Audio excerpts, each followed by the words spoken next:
موږ سره دغه د قیصر افغان شرکت چې کوم هغه شرکت دی چې دغه قرارداد یې موږ سره نیولی دی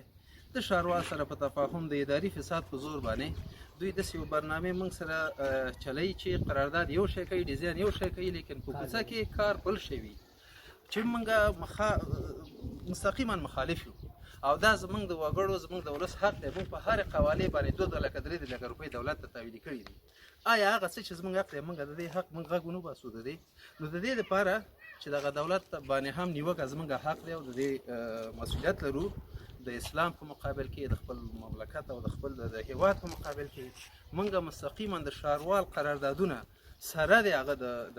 دغه قراردادیانو دا مطلق فاسد دي که دا غږ زمونږ د رئیس جمهور نه نیولې د یو عسکر د یو مملکت نه نیولې په هر چا ته ورسېږي موږ د خپلې خبرې نه دفاع کوو او په دې خبره درېږو موږ سره د سایقل تیږې قرارداد شوی دی چې نمونه یې دغه ده خالي دغه نمونه یې راته وکړه دغه نیم سړک غوندې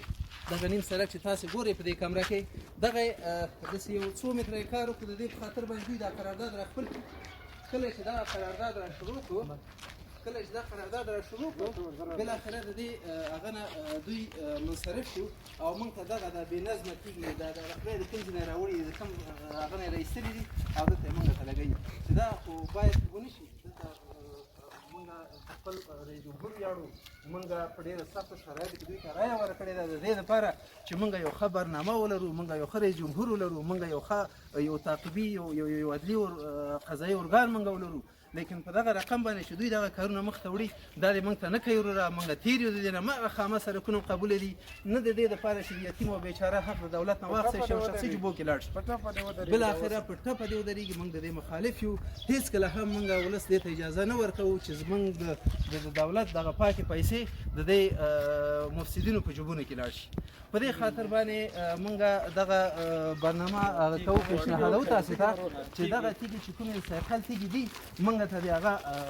هغه کړي بر علاوه د دې سایقل تیږو نه دوی په هر هغه کې دغه سیموټو ته چې کله چې دغه سیموټو ته تاسې لږ متوجه شئ حتی ولو که غیر مسلکي سړی هم وي که غیر مسلکي سړی هم وي دی په دې سره پوهېږي چې دا څه شی دی په دې کې د سیموټو ته اوبه نه ورکړی کېږي 28 ورځې په سرټیفیکټ کې تاسې وګورئ د یو مسلکي انجینر نه پوښتنه وکړئ باید هر سیموټو ته اوبه ورکړی شي متاسفانه 1 ورځ 2 ورځې ته اوبه ورکړی شوي شرکت کار اخر ته نه رسېدلی د بېرته رابرسېره شوی څه کوو دا فساد او دا پیسې موږ چې بې ځایه مصرف شي اوس راځو د تیږې موضوع ته وروره 15 له 20 سانتي موږ سره دغې تیږې قرارداد شوی دی موږ نه قرارداد دولت نه په دې قرارداد واخیستو او بالاخره موږ ته لګی دغه یو خشره یو بېمانه هغه تیږې چې د کوم ځای نه خدای راټولې کړي دي راوړي دي چې هېڅ امکان نه لري چې دا موږ قبول کړو د خدای په لحاظ زموږ مملکت غریب دی زموږ مملکت په دې جنګي شرایطو کې په دې 14 روسي ډلو سره جنګ کوي موږ ویل چې په دغې باندې باید لا اقل دغه مصرف کړو دولت موږ ته په دې رقم باندې کوي نه دی کوي باید چې دغه پیسې د یو یتیم او بیچاره یو مظلوم حق دی هغه ته ورکړی شي لیکن مطابق د قرارداد شي قرارداد یو شی دی او ډیزاین بل شی دی ولې تغییر راغلی دی په دې کې د باید ارګاني او عدلي او قضایي ارګانونه څېړنه وکړي چې ولې داسې کېږي نور دغه ورونه هم راټول شوي دي په دې مورد باندې هغه وطن دغې نه هغه موټرې تاسې په خپلو سترګو وګورئ هغه 2 موټرې کمره واړوه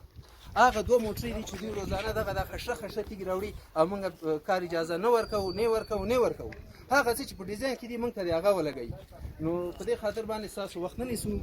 او موږ په دې باندې د ټول کلي مشوره وکړه نن غرمه هم زموږ مشرانو ته اگر چې د ښاروال صاحب لخوا نه ډېر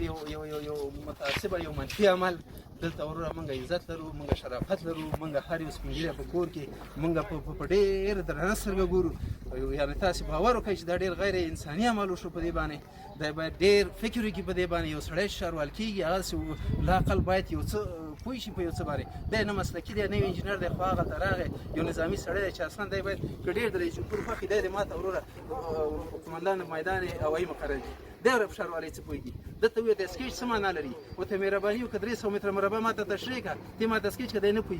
پوهېږي دا ښاروال نه غواړو دا قراردادیان مفسدین دي دا نه غواړو موږ پاک خلک یو پاک ستره خلک یو پاک ستره غواړو نظام غواړو السلام علیکم ورحمة الله وبرکاته